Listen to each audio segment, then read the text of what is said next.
you know, there are times where I sort of like reach a conclusion that women are sacred. You're smiling. You're okay with that one. Absolutely. Yes. And as a man, we must mature and grow to see the divine feminine in all women.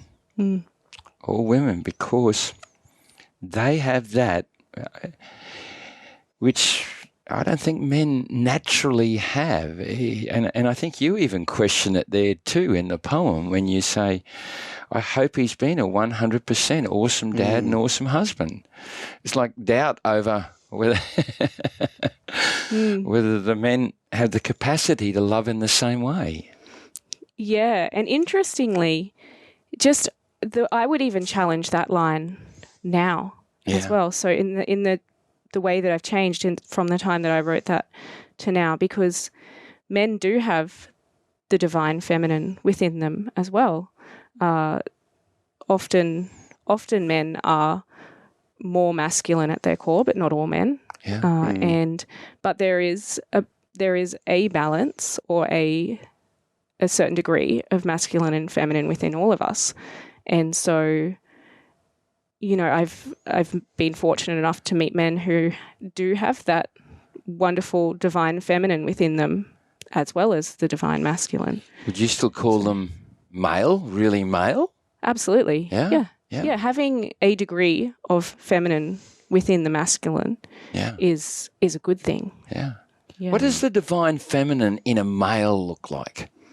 The same that it looks like in a female. You know, the trusting of intuition, the wildness, the compassion, the nurturing. These are all things that men should be embracing alongside the masculine part of them in that logic and planning and power and everything that we think about in the masculine. Comment on the word wildness there. You got me intrigued. That's a core part of the feminine. A core part of feminine is wildness and unpredictability. What's it look like?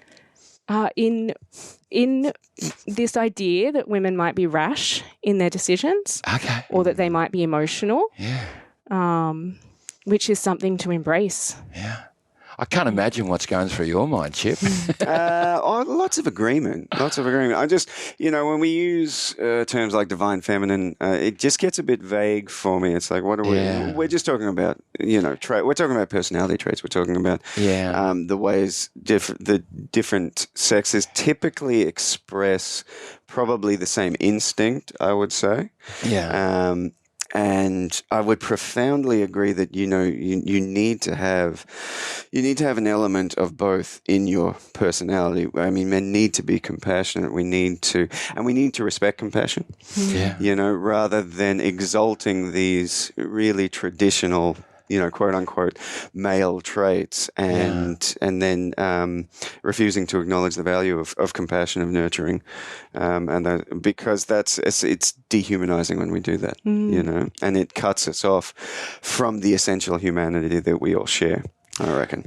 I like your comment there, where a little bit of the danger of phrases like divine feminine is it puts it into a category that a lot of people actually don't understand when we might be just talking about beautiful feminine qualities that really should be admired, embraced, and also